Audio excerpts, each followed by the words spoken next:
We recommend that as a consumer, you exercise your due diligence and research all strategies recommended to you before adopting them in your own business. Please review our full disclaimer video and documents prior to viewing this video.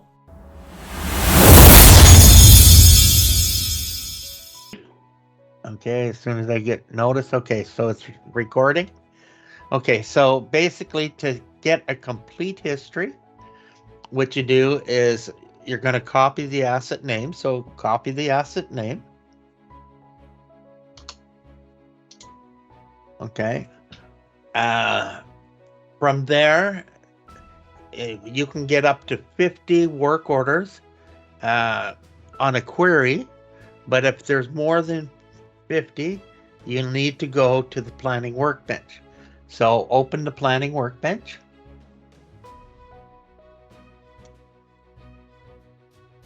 Now on the work order tab, select the very first filter, which would be asset query. Okay, so now we're gonna need to change the asset that we're looking for. So now go up to services, filter creation. So go services at the top. And go to open on the left-hand toolbar. Okay, in the filter name, put in a dash and %, and then find. No, don't put that in there. No. Back that up. Dash and a %, and find. And it should be the very first one. Asset query, work order history. Say OK.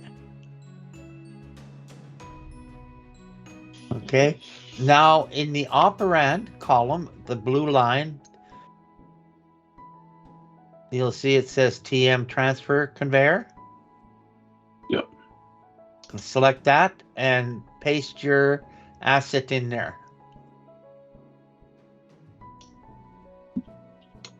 Okay, once you've pasted it in there, validate and save.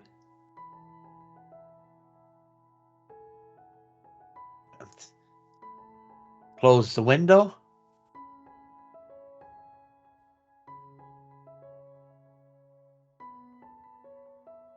And use the refresh button on the top of the left-hand toolbar. And now it would change it over to your asset that you're looking for. Okay, so now that we have it, then you would do the same thing. Select the first one, use your shift key, select the last one.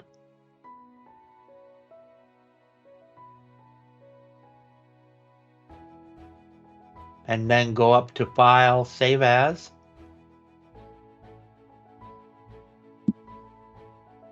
Now, because we're already been there, but normally you would go the save in, you would pick your computer, your temp file.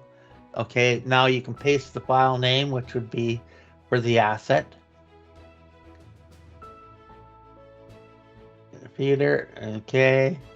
And put and now select for, it's an Excel file.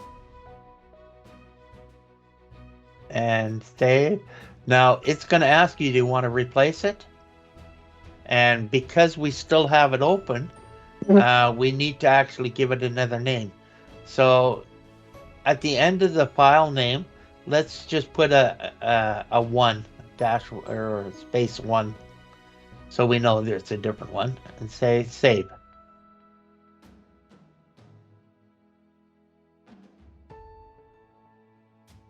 Okay, let's go and look at it.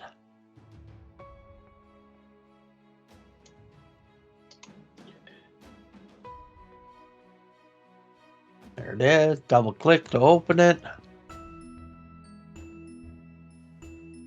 Now,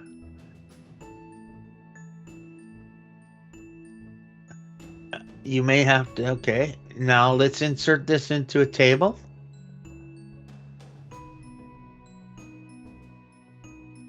The table has header, yeah, okay. And let's sort the work orders descending. Okay. Now, what I want you to do is look over at column F. You can see that it's not really giving you the right kind of data. Okay. Okay, because we need to actually change that. So select column F. You got it selected. Okay, now go up to the data tab. Okay. And now over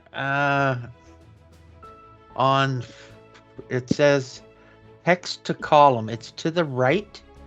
It's the third section over. Keep going, a little more. No, to your right. Yeah, right there. Select there, text to column.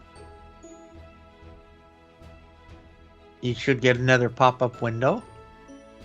Okay, and just select the next button. And select the next button. And now select the finish button. Basically, what we're doing is we're allowing it to recognize what it is. Now, what I want you to do is right-click on the column and format cell.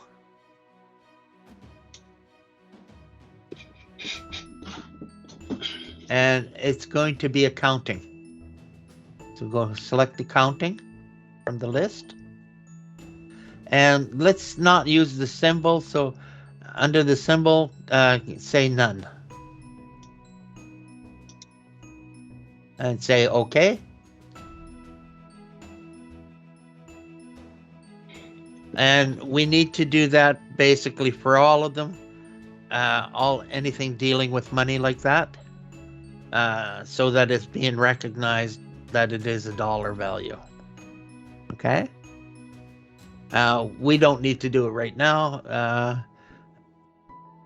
What we'll do is we'll set you up with a macro on Thursday that'll do it all for you automatically. Gotcha. Okay. But you can see, like, if we had 1,000 work orders, they would all show up here. Right. Okay. All right. Okay, so I can close this window and I can stop the recording.